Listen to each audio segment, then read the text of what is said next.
والصلاة والسلام على أشرف الأنبياء والمرسلين وعلى آله وصحبه أجمعين. قال الله تعالى في القرآن الكريم: يا أيها الذين آمنوا اتقوا الله حق تقاته ولا تموتن إلا وأنتم مسلمون فإن خير الحديث كتاب الله وخير الهدي هدي محمد صلى الله عليه وسلم وشر الأمور محدثاتها وكل محدثة بدعة وكل بدعة ضلالة وكل ضلالة في النار. أما بعد, insyaallah kita akan membaca tafsir surat Al-Fatihah, kemudian dilanjutkan dengan juz amma,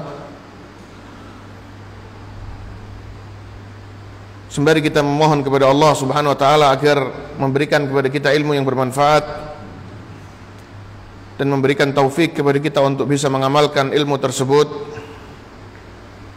dan memberikan kemudahan kepada kita untuk mempelajari ilmu tersebut. Surat Al-Fatihah. Surat Al-Fatihah, surat yang turun di kota Mekah, surat yang Makkiyah.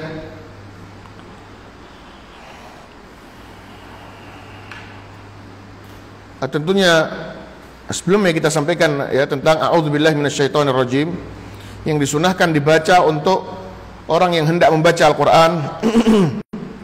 Allah Subhanahu wa taala berfirman, "Fa idza qara'tal Qur'ana fasta'idz billahi minasyaitonirrajim."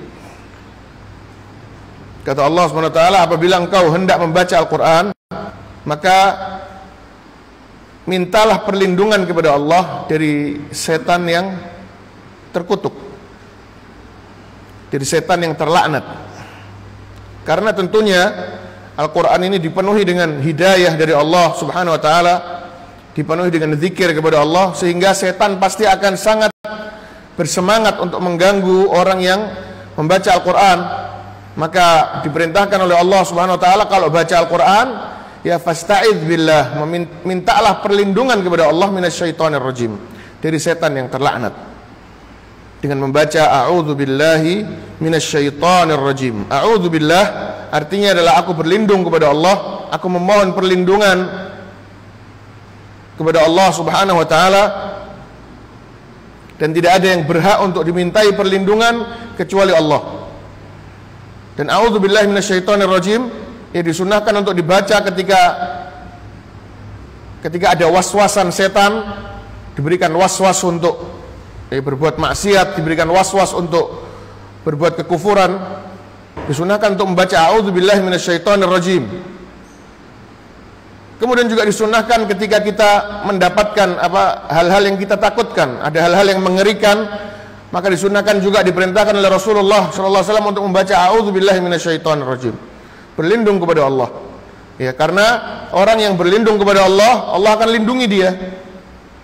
Dan gak ada yang bisa melindungi kita kecuali Allah Subhanahu wa taala. A'udzubillah minasyaitonirrajim, dari setan. Setan ini dia sebetulnya adalah sifat.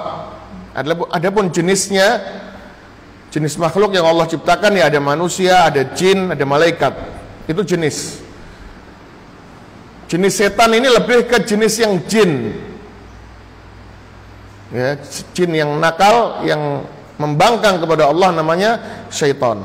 Terkadang manusia juga ada yang syaitan juga, ya. Maka di Al-Quran disebutkan syayatin al-insi wal jin, ada syayatin, setan-setan, pembangkang-pembangkang dari golongan jin dan juga manusia. Jadi setan ini sifat. Adapun jin maka itu adalah jenisnya. Dan bapak moyangnya jin itulah yang dinamakan iblis. Adapun ifrit, ya itu adalah nama-nama ya jin itu. A'udzubillahi minasyaitonirrajim. Bismillahirrahmanirrahim. Bismillahirrahmanirrahim. Ini diperselisihkan oleh para ulama apakah dia termasuk dari surat Al-Fatihah atau bukan. Tapi pendapat yang jumhur ulama mengatakan bahwasanya Bismillahirrahmanirrahim bukan termasuk surat dari Al-Quran. Meskipun dibaca ketika kita membaca Al-Quran, ketika kita membaca Al-Fatihah dibaca, akan tetapi sebagian mengatakan bahwasanya Bismillahirrahmanirrahim bukan dari surat Al-Fatihah. Surat Al-Fatihah dimulai dengan Alhamdulillahirabbil alamin. Adapun Bismillahirrahmanirrahim adalah potongan dari surat An-Naml. Ketika Allah menceritakan tentang cerita Nabi Sulaiman, kata Allah, innahu min Sulaiman wa innahu bismillahirrahmanirrahim. Ya, ketika Nabi Sulaiman kirim surat kepada Ratu Bilqis, dibaca sama ratu tersebut, kata ratunya, sesungguhnya surat ini dari Sulaiman.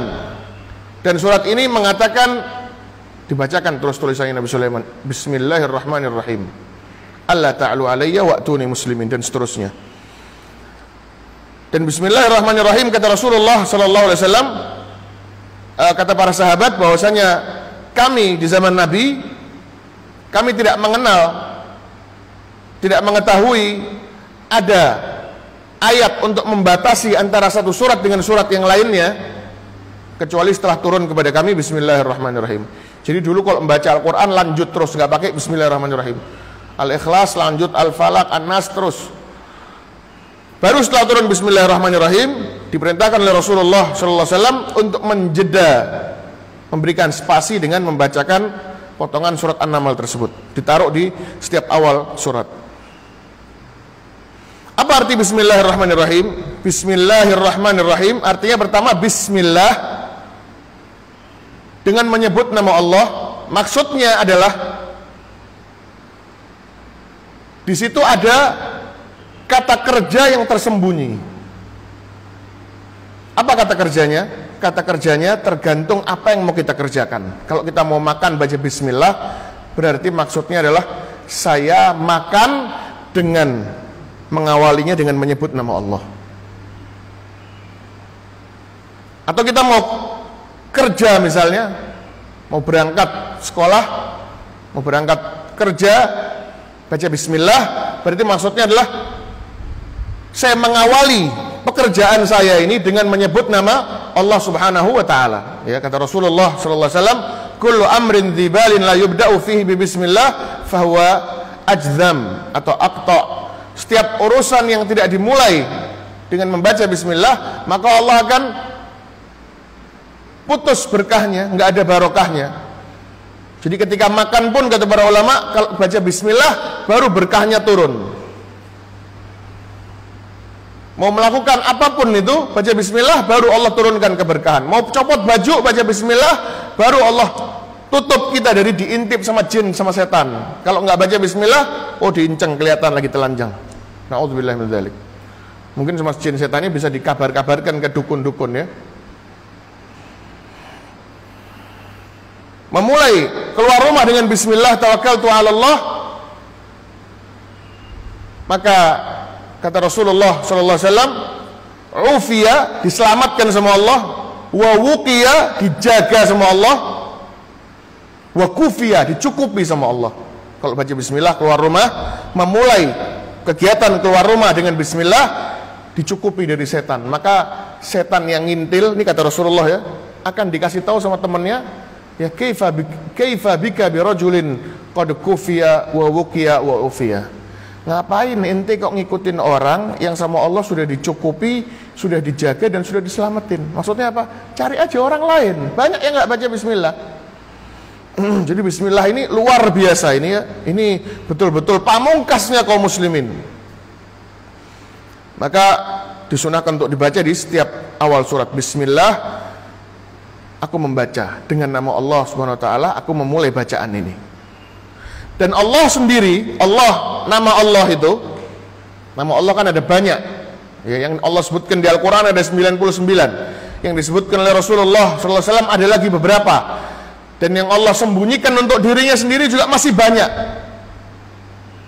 Disebutkan bahwasanya di hari kiamat nanti ketika meminta syafaat, Rasulullah SAW akan sujud kepada Allah membaca wirid yang sangat panjang, yang kata Rasulullah, aku belum tahu itu wiridnya apa. Nanti Allah akan kasih tahu aku nanti.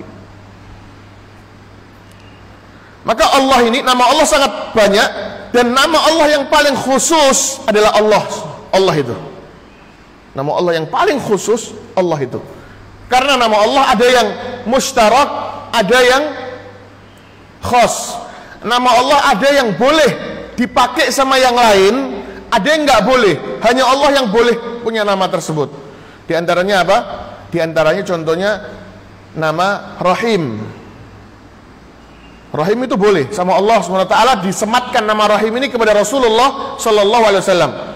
Ya, qad ja'akum rasulun min anfusikum azizun 'alaihi ma 'anittum bil mu'minina raufun rahim. Sifatnya Rasulullah ini, kata Allah, nabimu ini ya, kepada kalian, kepada orang-orang mukmin ini rauf dan rahim, sayang dan cinta. Maka rauf ini nama Allah juga, tapi boleh disematkan kepada yang lain meskipun tidak sama. Tentunya rahimnya Rasulullah dengan rahimnya Allah beda. Ya, tapi nama tersebut mustarak, boleh digunakan untuk yang lain, untuk manusia. Misalnya Karim, boleh, manusia yang rajin memberi sedekah, yang dermawan disebut Karim, boleh. Ya, nama Allah Subhanahu wa taala juga nama Allah apa? Al-Karim. Ya ayyuhal insan, ma gharraka bi rabbikal karim. Nah, berarti nama Allah ada Al-Karim. Tapi jelas beda ya, karamnya Allah, kedermawanannya Allah dengan kedermawanannya manusia beda. Kaifiyahnya beda, sifatnya jelas beda, tapi sama penamaannya aja. Nah, itu nama Allah yang boleh diikuti oleh beberapa makhluknya, beberapa hambanya. Ada lagi nama Allah Subhanahu wa taala yang khusus, yang nggak boleh. Contohnya apa? Ar-Rahman. Nggak boleh, Rahman ini nggak ada. Nggak ada orang manusia punya sifat Rahman, meskipun Rasulullah nggak mampu punya sifat Rahman. Apa itu Rahman? Rahman ini yang sayang kepada seluruh makhluknya, yang sayang kepada semuanya. Yang kata Allah Subhanahu wa taala, "Inna rahmati sabaqat ghadabi." Kata Allah, sesungguhnya kasih sayangku ini saking besarnya sampai meliputi marahku. Marahnya kalah sama rahmatnya Allah. Allah sendiri yang bilang. Ya, malaikat ketika berdoa kepada Allah mengatakan, "Rabbana wasi'ta kulla syai'in rahmatan wa ilma." Ya Allah, wahai Tuhan kami, sesungguhnya rahmatmu ini mencakup, meliputi segala sesuatu. Nggak ada yang bisa kayak gitu. Itu adalah nama Allah SWT Ar-Rahman. Kemudian nama Allah Al-Khaliq, pencipta. Nggak ada. Nggak ada. Kalau orang mau mengasih nama Khaliq harus dikasih Abdul Khaliq. Ya kan? Jadi nama Allah ada beberapa yang khusus, dan nama Allah yang paling khusus adalah Allah itu sendiri. Allah yang artinya apa? Yang pantas untuk disembah, yang berhak untuk disembah, diibadahi. Satu-satunya tujuan ibadah itu Allah. Jadi kata-kata al-ilah, sesembahan. Bismillah, aku menyebut nama Allah.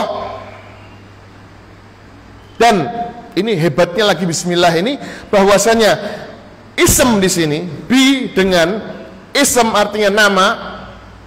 Ism di sini kalau dalam bahasa Arab ini mudhaf, apa ini mufrad, ini satu aja, kata satu ya, bukan banyak, bukan. Dengan nama, satu nama Allah. Tapi karena disandingkan atau disandarkan dengan nama Allah, Bismillah, sehingga maksudnya adalah bukan aku. Bisa juga artinya seperti ini, aku memulai urusanku ini dengan membaca nama Allah. Bisa juga artinya atabarraku biismillah, aku ngalap berkah dengan menyebut nama Allah. Tapi nama Allah yang dimaksud bukan satu nama Allah, tapi seluruh nama Allah yang ada. Aku ngalap berkah atau aku memulai pekerjaanku ini dengan menyebut semua nama Allah yang maha tinggi, yang maha indah, dengan sifat-sifatnya yang mulia. Itu maksudnya bismillah. Sehingga bismillah ini betul-betul pamungkas yang luar biasa. Kemudian disebutkan di antara nama Allah tersebut adalah Ar-Rahmanir Rahim. Ar-Rahman yang tadi kita sebutkan ya, yang mencakup rahmatnya segala sesuatu. Ya, bahkan setan iblis pun mendapatkan rahmat dari Allah Subhanahu wa taala. Kalau enggak ya sudah dibunuh sama Allah dari dulu, kurang ajar. Ya. Ar-Rahim dan Ar-Rahim ini lebih khusus lagi dari Rahman. Kalau Rahman semuanya disayang, kalau Ar-Rahim hanya yang beriman yang disayang. Jadi orang beriman ini dapat dua rahmatnya Allah. Dapat rahmatnya Allah di sifat namanya Ar-Rahman, dan dapat namanya Allah di sifat Ar-Rahim.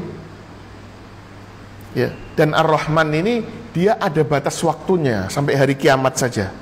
Selesai sudah rahmannya Allah. Allah nggak sayang lagi sama semuanya. Baru setelah itu berlanjut rahimnya Allah. Berlanjut hanya untuk hamba-hambanya yang beriman. Nah, itu adalah nama Allah Ar-Rahim, yaitu yang rahmatnya bersambung meskipun setelah kiamat, meskipun setelah mati. Kemudian alhamdulillahi rabbil alamin, ya, alhamdulillah, segala puji bagi Allah.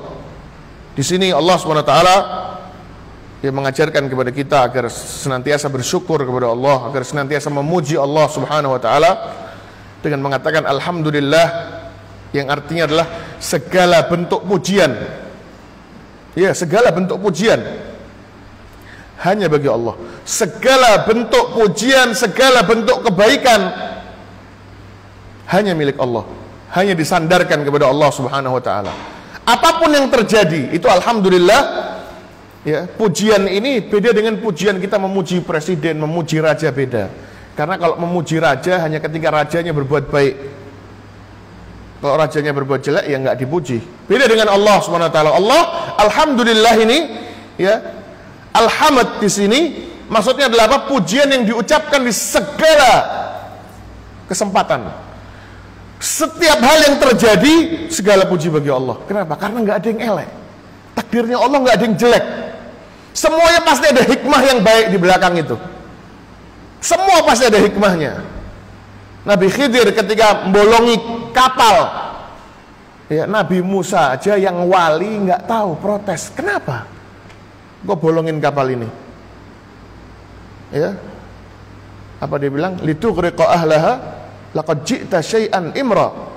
Apakah engkau bolongi kapal ini untuk menenggelamkan pemiliknya? Engkau telah berbuat hal yang salah, keliru perbuatanmu ini. Kemudian dia bunuh anak. Laqad ji'ta syai'an nukra, kau kerjakan perbuatan yang mungkar. Ditegur sama Nabi Musa. Dia nggak tahu di belakang itu ada kebaikan yang banyak yang Allah perintahkan kepada dia, kepada Nabi Khidir. Ya, jadi Allah SWT semua yang diperbuat oleh Allah, apapun itu, maka itu kebaikan. Terutama untuk orang mukmin. Kata Rasulullah SAW, la yaqdiyallahu qada'an, la yaqdiyallahu lil mu'mini qada'an illa kana khairan lah. Tidak ada satupun takdir yang Allah tetapkan untuk seorang mukmin kecuali itu baik buat dia, bagus. Selama dia beriman, bagus semuanya, nggak ada yang nggak bagus, semuanya. Kenapa? Karena kalau dia dapat nikmat, dia bersyukur kepada Allah, dan itu bagus untuk dia. Kalau Allah takdirkan dia dapat musibah, itu bagus untuk dia. Kenapa? Bukan karena musibahnya, tapi karena dia akan sabar. Dia sabar, dia nggak ngambil jalan pintas untuk bermaksiat kepada Allah, untuk potong kompas, untuk terus berbuat yang enggak. Dia sabar, dia kembalikan kepada Allah. Dan kalaupun Allah takdirkan dia berbuat dosa, jatuh dalam perbuatan dosa, maka dia akan bertobat kepada Allah, dia akan istighfar kepada Allah, dan itu juga baik untuk dia. Itulah makna alhamdulillah, yang memiliki pujian, segala jenis pujian atas semua yang diperbuat. Perbuatan Allah semuanya ada hikmahnya, meskipun banyak hal yang kita nggak tahu. Kenapa kok Allah begini, kenapa kok Allah begitu, nggak boleh ditanya. Ya, tapi pasti itu adalah karena hikmah yang besar dari Allah Subhanahu wa taala. Bagaimana tidak, sedangkan Allah Subhanahu wa taala di antara namanya adalah apa? Al-Hakim, yang maha bijaksana. Jadi semua perbuatan Allah ini dengan kebijaksanaannya Allah dihitung semua sama Allah. Ya, jangan main-main. Bahkan air yang Allah turunkan ke atas muka bumi ini dihitung sama Allah. Ya, kata Allah Subhanahu wa taala, ya aku turunkan air dari langit ini biqadarin, dengan ukuran yang jelas, yang bagus ukurannya. Jauh dekatnya matahari juga dihitung sama Allah. Di hari kiamat didekatkan nanti sama Allah, ya, hancur semua manusia, apa, tersiksa semua manusia.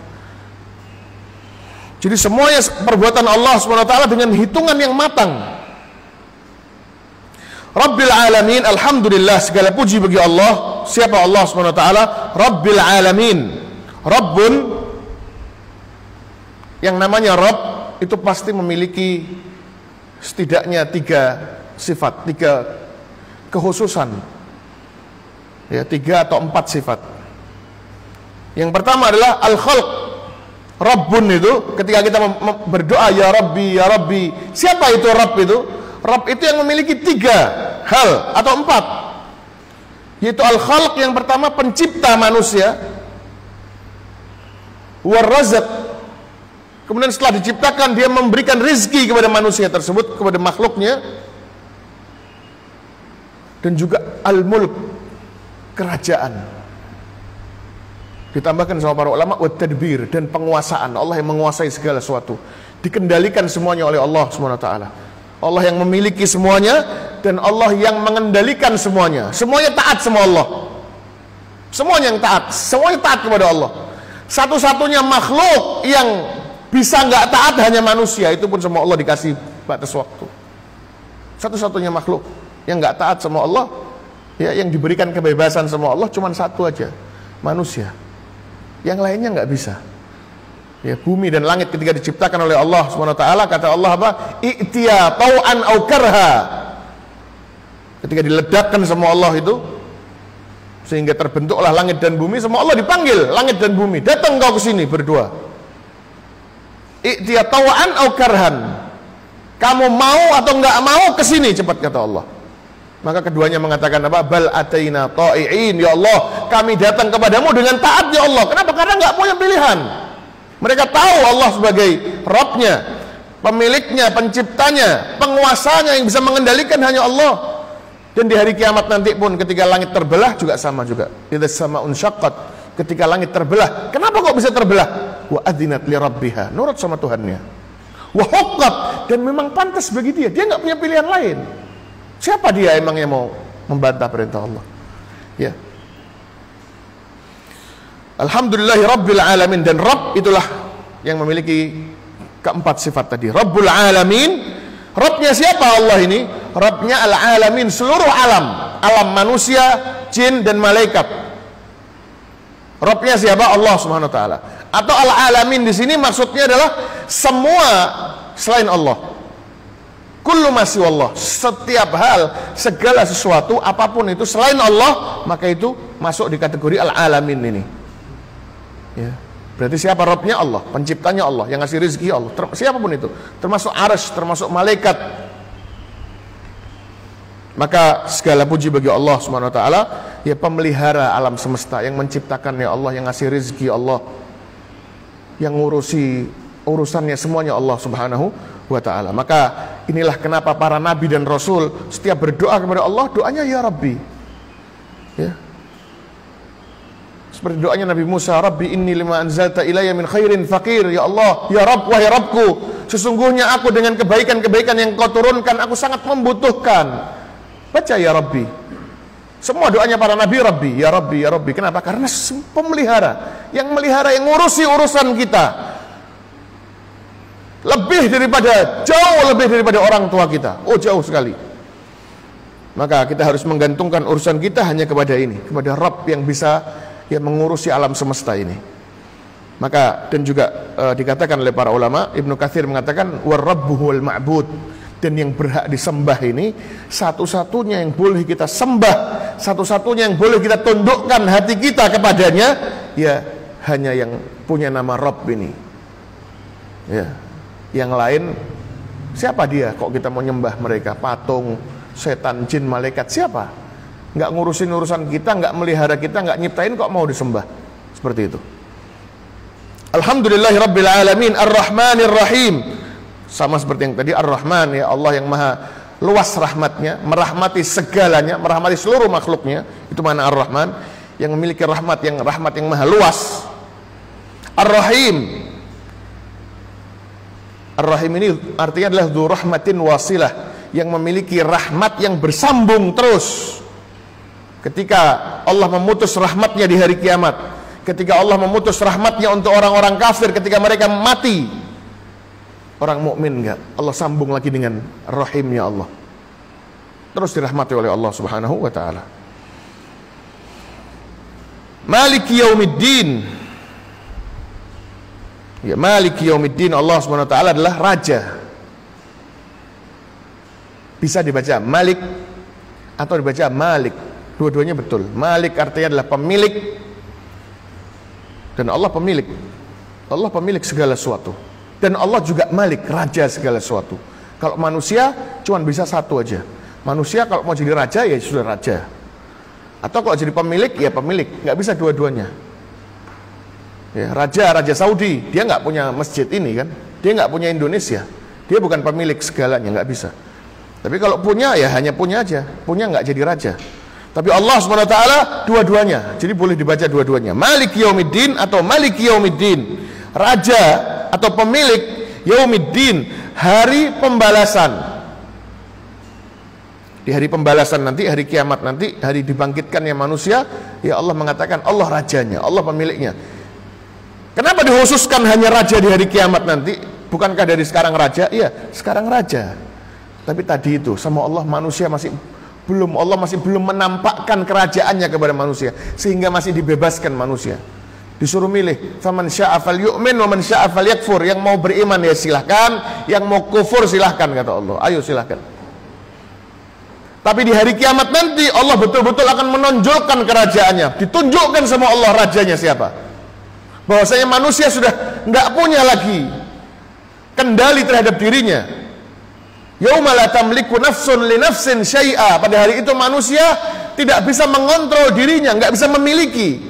Yauma la tamliku nafsun. Bayangkan ketika hari itu manusia sudah tidak bisa memiliki dirinya lagi.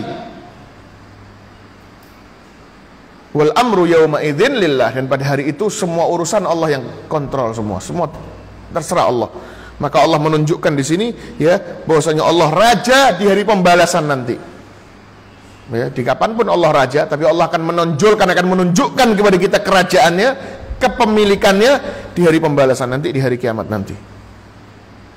Dan ini menunjukkan bagi kita ya, disebutkan di sini nama Rabb, nama Rahman, Rahim, nama Malik, menunjukkan bahwasanya kita harus percaya dengan asma wa sifat, dengan nama-nama dan sifat-sifat Allah. Bahwasanya Allah punya nama-nama yang indah. Dan setiap nama-nama Allah ya mengandung sifat-sifatnya Allah. Nama Rahman, Rahim, ya berarti mengandung rahmah. Berarti Allah punya sifat rahmah. Ya. Misal nama yang disebutkan di sini Malik, raja, ya berarti Allah punya kerajaan. Ya merajai berarti di antara sifatnya Allah, memiliki. Kemudian iyyaka na'budu wa iyyaka nasta'in. Ini ayat yang sangat luar biasa. Kata para ulama, kata Hasan al-Basri, bahwasanya seluruh kebaikan-kebaikan agama Yahudi dan Nasara Allah kumpulkan di Islam. Semua kebaikan Yahudi dan Nasrani Allah taruh di Islam. Yang nggak cocok, yang sudah dirubah-rubah Allah singkirkan. Dan inti dari agama Islam itu, yang itu juga intisari dari agama Yahudi dan Nasrani, ya, intisarinya adalah Al-Fatihah, yang disebut Ummul Kitab, yang mencakup seluruh perintah-perintahnya Allah yang ada di Al-Quran. Semua Allah dijelaskan secara global dulu di Al-Fatihah ini. Kemudian surat dalam Al-Quran ini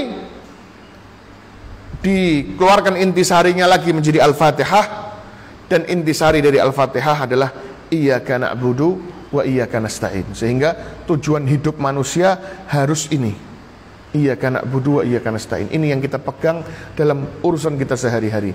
Hanya kepadamu ya Allah aku menyembah, hanya kepadamu ya Allah aku ibadah. Wa iyyaka nasta'in, dan hanya kepadamu aku minta tolong, hanya kepadamu aku meminta pertolongan ya Allah.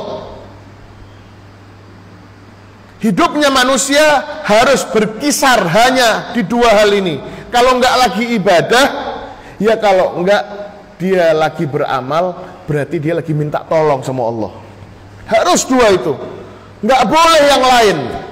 Enggak boleh saya harus percaya diri, mengandalkan diri sendiri, enggak ada. Mati manusia mengandalkan diri sendiri, hancurlah baru ditinggal sama Allah.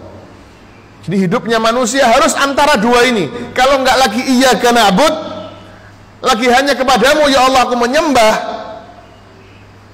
lagi beribadah kepada Allah semata, atau iyyaka nasta'in, hanya kepadamu ya Allah aku memohon pertolongan ya Allah. Dan ini menunjukkan bahwasanya ibadahnya manusia, ya bahwasanya manusia tidak akan bisa beribadah kepada Allah kecuali dengan pertolongan dari Allah Subhanahu wa taala. Untuk bisa ibadah kepada Allah yang khusyuk, kita harus mohon pertolongan kepada Allah Subhanahu wa taala. Maka di antara doa yang diajarkan oleh Rasulullah sallallahu alaihi wasallam adalah apa? Allahumma a'inni ala dzikrika wa syukrika wa husni ibadatik. Ya Allah, tolonglah aku ya Allah ala dzikrika, agar bisa berzikir kepadamu, wa syukrika, dan agar bisa bersyukur kepadamu, dan agar bisa beribadah kepadamu dengan baik. Iyyaka na'budu wa iyyaka nasta'in. Dan ini iyyaka di sini ya, dalam bahasa Arab ini iyyaka ini harusnya biasanya di belakang. Jadi harusnya kata kerja baru iyyaka. Jadi misalnya na'budu iyyaka. Itu yang normal seperti itu, yang formal seperti itu. Na'budu iyyaka. Itu yang reguler seperti itu. Tapi kenapa dibalik sama Allah? Jadi iyyaka na'budu. Ketika iyyaka di belakang, itu nanti bisa ditambah dengan orang berikutnya.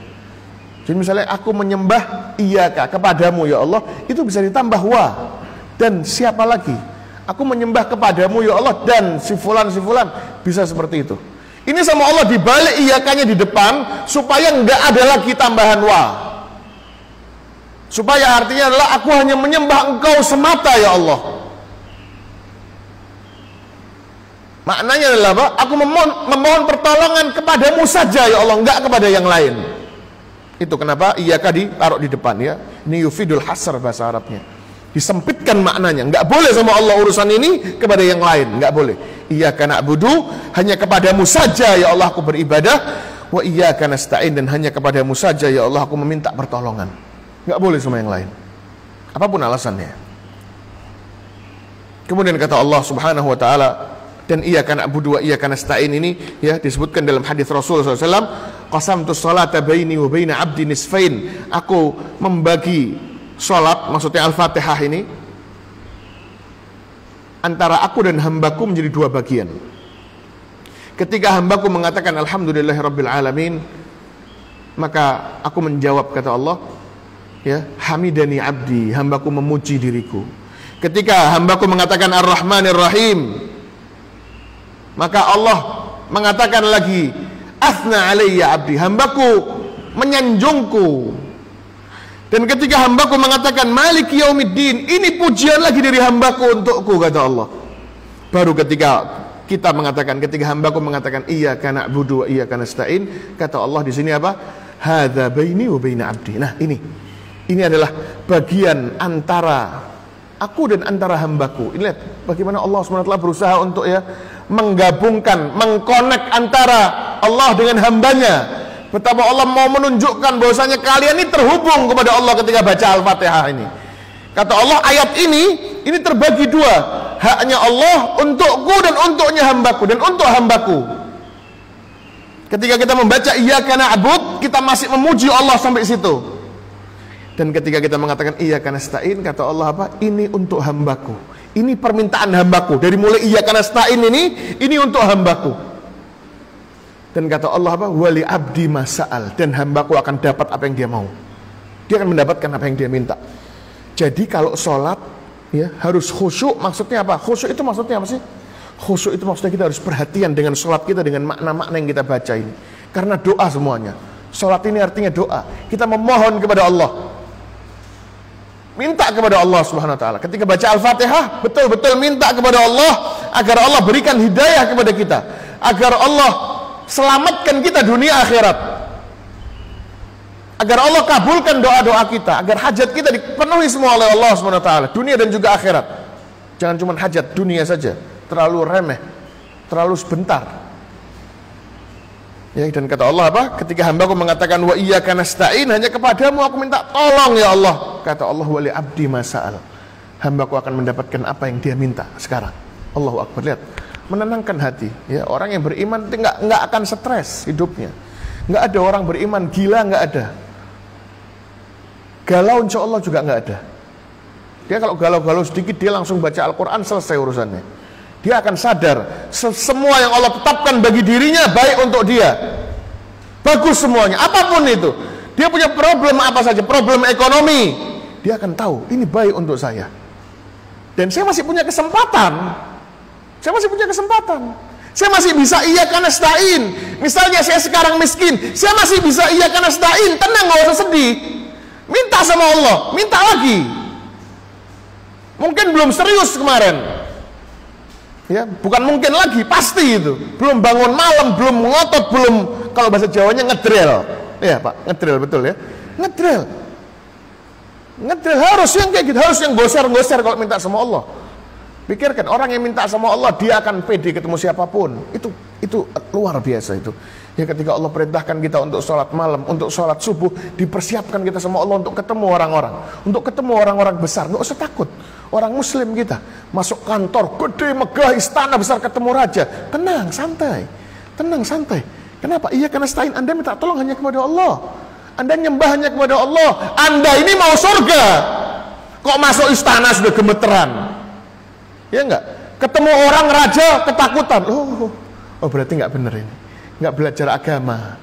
Kebanyakan belajar urusan dunia. Kebanyakan belajar, mohon maaf, matematika, IPA, IPS dan ekonomi.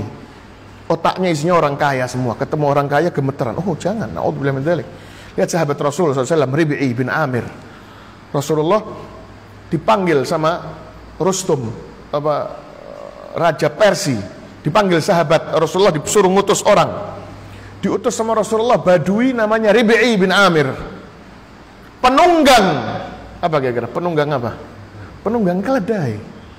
Naik himar dia, bawa tombak, sampai di depan kerajaannya di stop sama pasukan, disuruh turun. Enggak. In taraktumuni hakadza wa illa raja'at.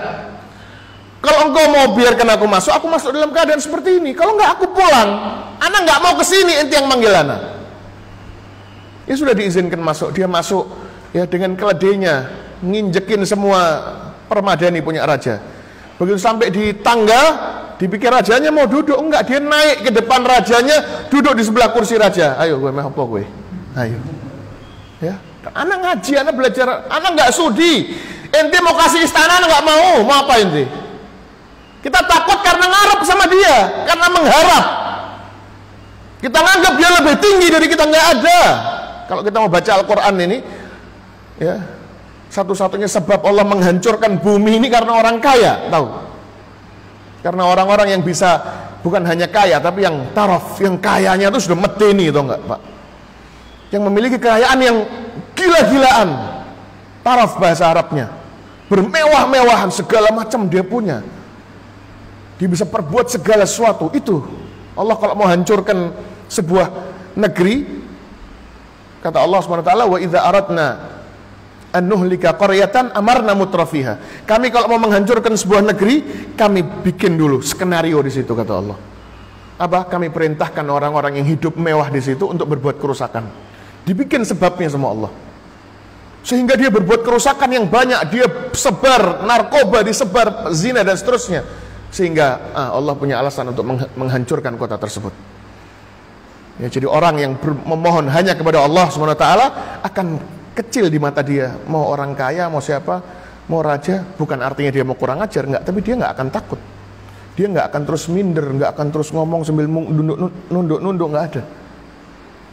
Ya. Iyyaka na'budu wa iyyaka nasta'in. Di sini kata Allah, dan hambaku akan mendapatkan apa yang dia minta. Ternyata apa yang diminta sama hamba ini sesuai dengan petunjuknya Allah. Apa yang harus kita minta ketika kita sholat? Kata Allah, ihdinas siratal mustaqim. Ya Allah, tunjukkanlah aku ke jalan yang lurus. Apa itu jalan yang lurus itu? Ihdinas siratal mustaqim, tunjukkan aku jalan yang lurus ya Allah. Apa tafsir jalan yang lurus ini? Ditafsirkan sendiri oleh Allah Subhanahu wa taala, siratal ladzina an'amta alaihim, yaitu jalan orang-orang yang Engkau berikan nikmat ya Allah. Disebutkan di surat yang lain, ya man yuti'illaha wa rasulahu fa ulaika ma'al ladzina an'ama Allahu alaihim, barang siapa yang taat kepada Allah dan Rasul, maka dia akan bersama orang-orang yang diberikan nikmat oleh Allah. Siapa mereka? Minan nabiyyin, yaitu jalannya para nabi, was-siddiqin, dan jalan orang-orang yang membenarkan dakwah Nabi seperti Abu Bakar As-Siddiq dan para sahabat semuanya, itu siddiqin, orang-orang yang membenarkan dakwah Nabi, wasyuhada, dan para syahid, wassalihin, dan jalannya orang-orang soleh. Itu kita minta dituntun kepada Allah untuk kita bisa berjalan di jalan itu. Ihdinas siratal mustaqim, tunjukkanlah kepadaku ya Allah jalan yang lurus, yaitu jalan orang-orang yang Engkau beri nikmat ya Allah, dari kalangan para nabi, para siddiqin, wasyuhada, wassalihin, ghairil maghdubi alaihim, dan jangan Engkau tunjukkan aku ya Allah jalan orang-orang yang Engkau murkai ya Allah. Siapa mereka? Disebutkan oleh tafsir Ibnu Katsir, siapa? Al-Yahud, Yahudi, jalannya orang-orang Yahudi yang dimurkai oleh Allah Subhanahu wa taala. Datang nabinya menyampaikan kebenaran kepada mereka, dia tahu kebenaran tersebut, tapi nggak diamalkan, dibunuh nabinya, sehingga Allah murka kepada mereka. Yahudi sesat, Allah laknat mereka. Waladhdallin, dan jangan juga Engkau tunjukkan aku ya Allah, janganlah Engkau jadikan kami ya Allah senasib dengan nasibnya orang-orang yang sesat. Siapa mereka? Nasara. Kenapa Nasara ini? Ya, nabinya datang, nggak tahu kenapa ya, agamanya diobrak-abrik sama Yahudi, Nasara ini, sama orang-orang yang jahat di antara mereka, sama pastornya, sama pendetanya ditambah-tambahi agamanya, sehingga agamanya kacau balau, tercampur dengan berbagai macam kebohongan, sehingga pengikutnya sekarang semua mengamalkan, semangat mengamalkan agamanya, tapi agama yang kacau balau, agama yang nggak ada ilmunya sama sekali, nggak jelas, rajin beramal tapi sesat. Nasara ini, Yahudi ya, dia punya ilmu, nggak diamalkan sama dia. Dia tahu betul Yahudi ini, Islam ini betul, tapi dia nggak amalkan itu. Nasara, dia semangat beramal tapi sesat dia. Sehingga maksudnya kita minta jalan yang lurus adalah kita minta ditunjukkan ke Allah oleh Allah SWT jalan yang di situ kita bisa berilmu dan kita bisa beramal. Itu maksud jalan yang lurus. Kita minta sama Allah untuk dikasih ilmu, dan kita minta kepada Allah SWT agar memberikan kita taufik untuk bisa mengamalkan ilmu tersebut. Jalan yang menggabungkan antara ilmu dan amal. Karena orang Yahudi dia nggak mau mengamalkan, orang Nasara dia kehilangan ilmu, nggak punya ilmu. Kita minta sama Allah di tengah-tengah supaya diberikan ilmu dan juga amal. Sehingga ini ya doa yang sangat bagus sekali, doa yang penting untuk kita hayati ketika kita baca Al-Quran, ketika kita sholat, dan juga ihdinas siratal mustaqim, tunjukilah aku jalan yang lurus. Bisa juga maksudnya hidayah yang dimaksud adalah dua hidayah, yaitu hidayah menuju ke jalan yang lurus, yang dimaksud adalah Islam, sehingga kita bisa berjalan di atas jalan Islam, kita meninggalkan agama yang lain. Dan setelah kita berjalan di atas jalan Islam, kita minta hidayah yang kedua, yaitu hidayatun fis sirat, hidayah ketika berjalan di atas jalan yang lurus, supaya jalannya nggak belok kanan belok kiri. Karena kata Rasulullah SAW, di jalan yang lurus ini banyak gangnya. Setan bikin gang-gang di situ, dipanggil-panggil sama setan, dihiasi. Sehingga kita minta hidayah yang kedua, yaitu hidayatun fis sirat, yaitu maksudnya apa? Hidayatus sunnah, hidayah sunnahnya Rasulullah SAW, supaya tetap bisa berjalan lurus dengan istiqamah sampai akhir hayat.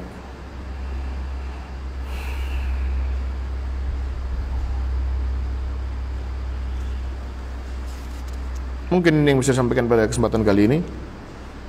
Apabila ada yang mau ditanyakan, silakan.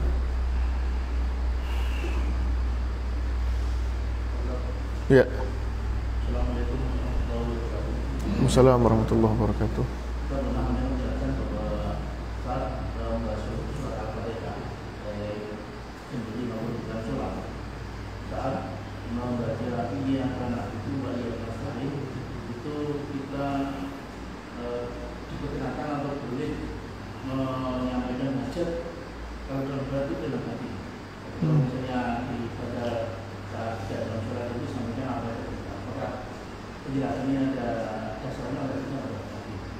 Ketika di luar sholat apakah boleh? diucapkan gitu ya.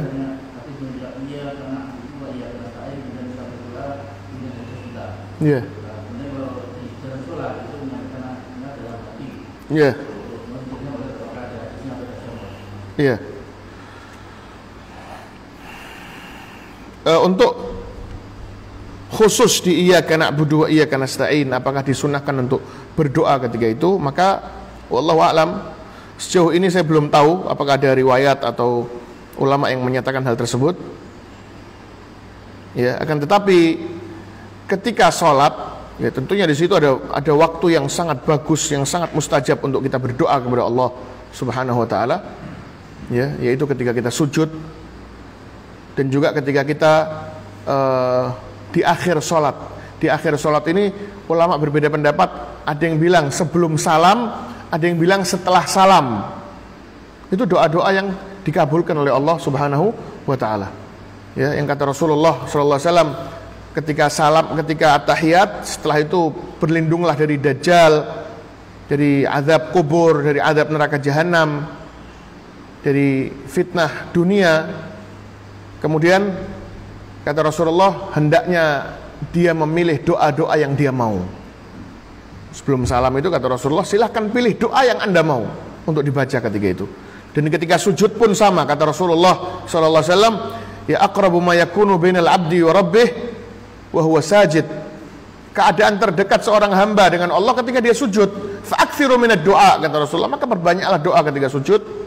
Ya faqaminun ayustajaba lakum, karena doa ketika sujud ini kemungkinan diterimanya besar, kata Rasulullah sallallahu alaihi wasallam.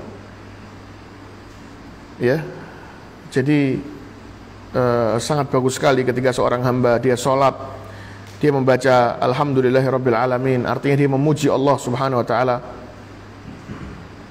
Kemudian dia ketika at-tahiyat dia mengucapkan salawat kepada Rasulullah sallallahu alaihi wasallam, dan dia mengerjakan satu rangkaian ibadah yang diridhoi oleh Allah Subhanahu wa taala, maka pada akhirnya ya dia memohon kepada Allah, minta hajatnya dia kepada Allah.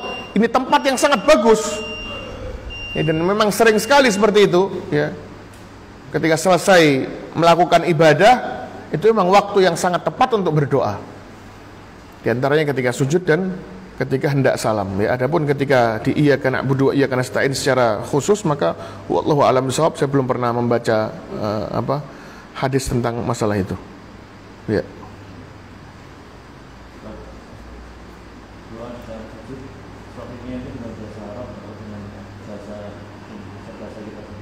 Ya, kalau yang terbaik adalah dengan bahasa Arab. Ya, dan yang lebih bagus lagi adalah doa yang diajarkan oleh Rasulullah sallallahu alaihi wasallam. Doanya Nabi ini banyak yang sapu jagat. Cuman yang kita tahu doa sapu jagat apa? Rabbana atina fid dunya hasanah. Ya enggak apa, itu juga bagus, kata Rasulullah, kata Aisyah ketika ditanya doa apa yang paling sering dibaca Nabi, Rabbana atina fid dunya hasanah. Ya, tapi doanya Nabi ini banyak yang sapu jagat, Pak. Di antaranya Allahumma inni as'alukal huda wat tuqa wal afafa wal ghina. Kita kalau bicara sapu jagat pasti yang kita ingat-ingat apa? Dunianya ada enggak di situ? Minta dunianya ada enggak? Ya, karena kalau doa minta akhirat ya Rasulullah hampir semuanya pasti minta akhirat. Tapi kalau sapu jagat ini maksudnya dunianya ikut juga. Dan nggak apa-apa kita minta hajat dunia, nggak apa-apa, bagus. Dan itu sangat banyak doanya Nabi yang sapu jagat itu. Allahumma inni as'alukal huda, minta hidayah, wa tuqa, ketakwaan, wal afaf, minta penjagaan diri dari maksiat supaya yang jijik dengan maksiat, wal ghina, dan kekayaan. Kata Rasulullah, Allahumma inni as'aluka minal khairi kullihi, ya Allah aku minta kebaikan semuanya ya Allah, ajilihi wa ajilih, yang segera, yang cepat, jangka pendek, wa ajilih, dan yang jangka panjang, minta kebaikan semuanya. Ma'alimtu minhu wa ma lam a'lam, kebaikan yang aku tahu atau nggak tahu. Oh, ini ngeyel nggak nih Pak nih? Ngeyel kan? Memang diajarkan untuk ngeyel dalam doa. Harus ngeyel, harus ngeyel. Ya kan? Kalau dia bukan jodohku, dekatkanlah. Betul itu, bagus itu, harus ngeyel. Ya kan? Kepengen apa gitu? Ya Allah, ini kalau jodohku ya cepatkan, kalau enggak jadikan ya Allah, jadikan jodohku. Bagus itu doa seperti itu. Ngeyel sama Allah. Harus seperti itu. Doa-doanya Rasulullah seperti itu. Ya, Rasulullah ketika minta dimenangkan perang Badar, ya Rasulullah ngeyelnya luar biasa, doa sama Allah berkali. dari malam sampai pagi, nggak istirahat Rasulullah. Dahinya sampai apa, berkernyit terus, ya, nggak pernah terus santai gitu, nggak gini terus. Doa sama Allah. Kata Rasulullah apa? Intinya adalah Allahumma inni asku ilaika dha'fa quwwati wa qillata hilati wa hawani 'alan nas. Ya Allah, aku mengadukan kepadamu ya Allah sedikitnya tipu dayaku ya. Aku nggak bisa apa-apa ya Allah, dan kekuatanku yang kecil ini ya Allah. Kemudian kalau bukan kepadamu ya Allah, Engkau mau serahkan aku ke siapa lagi ya Allah? Ila aduwin yatajahamuni. Apakah Engkau mau kasihkan aku ke musuh yang melototin aku, yang mendelii aku ini ya Allah? Am ila ba'idin malaktahu amri. Atau Engkau mau biarkan aku urusanku dipegang sama orang yang jauh, yang nggak peduli kepadaku? Itu ngeyel Rasulullah itu sama Abu Bakar, sampai ya Rasulullah, yakfika munasyadataka rabbuk, cukup ya Rasulullah, cukup sudah kau minta sama Allah. Sampai kata Rasulullah, ya Rabb, in tuhlik hadhil isabatul yaum falan tu'bada fil ard. Ya Allah, seandainya Engkau hancurkan kelompokku yang kecil ini pada hari ini ya Allah, maka Engkau nggak akan disembah lagi di muka bumi ini. Lihat bagaimana Rasulullah SAW yang ngeyel sama Allah, minta dikabulkan sama Allah. Sampai sama Abu Bakar, sudah ya Rasulullah, sudah. Sampai selendangnya jatuh nggak berasa Rasulullah. Jadi kalau doa memang harus seperti itu, minta betul-betul sama Allah. Ya, di antara nama Allah apa? As-Samad. As-Samad yang dibutuhkan oleh seluruh makhluknya, yang seluruh makhluk memanjatkan hajatnya kepadanya. Itu di antara nama Allah. Jadi panggil terus nama Allah, ya Rahman, ya Rahim, ya Samad. Ya Sami'ad du'a, ya Mujib da'wati sa'ilin, ya Ghafur, ya Syakur. Dan nggak boleh ada keraguan sedikit pun. Kalau kita bingung, ya mosok toh Allah bakal ngabulkan piye carane. Jangan bingung piye caranya. Kita nggak tahu caranya. Allah punya banyak cara. Jadi betul-betul harus yakin. Jadi kalau doa jangan pernah terbetik di kepala kita nggak dikabulkan. Jangan. Ya, ketika doa harus kita menghadirkan dua perasaan. Yang pertama, ngotot minta dikabulkan sama Allah. Yang kedua, ngerengek supaya jangan sampai tidak dikabulkan. Harus dua, bayangkan dua-duanya berarti minta dikabulkan kan? Yang satu kita minta supaya dikabulkan sama Allah, berharap supaya dikabulkan. Yang kedua apa? Takut. Jadi minta tolong ya Allah, jangan sampai enggak dikabulkan ya Allah. Jadi antara khauf dan raja, berharap supaya dikabulkan dan khawatir jangan sampai enggak dikabulkan. Waduh, ngeyelnya luar biasa. Dan Allah senang sama hambanya yang seperti itu. Senang. Dan pelong pasti hati sudah tenang sudah. Terus jangan pikiran bakal nggak dikabulkan sudah. Jangan pikiran gimana caranya lagi sudah. Sudah caranya ya min haitsu la yahtasib. Ya, dengan aturannya Allah, dengan cara yang nggak kita sangka-sangka. Ya. Nah.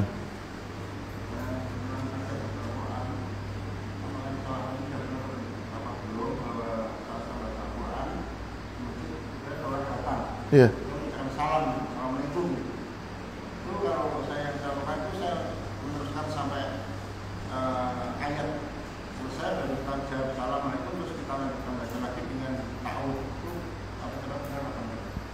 Boleh, bagus, nggak apa-apa. Ya, sebutkan kalau lagi kalau sudah ngobrol, maka mulai lagi baca a'udzubillahi minasyaitonirrajim. Ya, tunggu sampai ayatnya selesai, kemudian baca jawab salamnya. Atau kalau ayatnya ada, kalau dalam Al-Quran ada qaf lam ya, ada tanda-tanda itu. Kalau kita belajar, kalau tandanya di tengah ayat ada qaf lam, berarti sudah selesai maknanya. Berhenti di situ boleh. Tapi kalau short lam, sebaiknya dilanjutkan. Ya, sebetulnya ceritanya belum selesai. Cuman kalau mau jeda di sini boleh. Tapi kalau nggak ada tanda-tanda sama sekali, ya sebaiknya dilanjutkan dulu bacaan Al-Qurannya sampai selesai maknanya. Ya jangan sampai diputus-putus, baru jawab salamnya.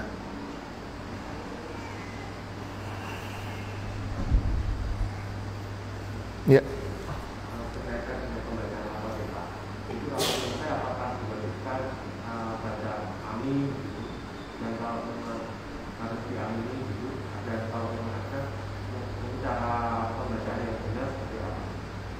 Ya.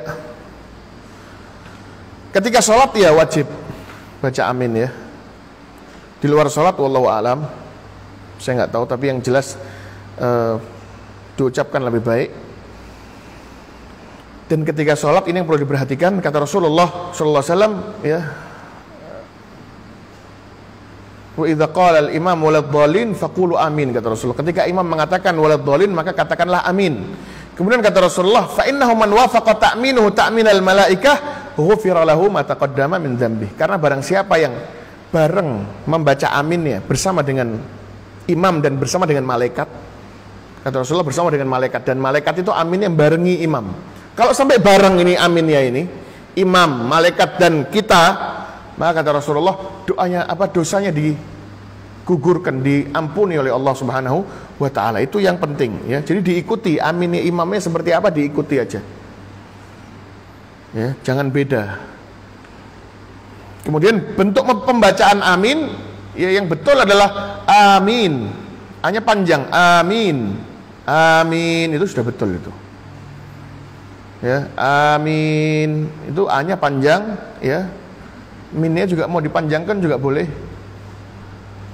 Ya, mau 6 harokat, mau 2 harokat boleh itu. Itu mata adat li sukun boleh dipilih di situ, mau 2, 3, 4, 5, 6. Jadi amin.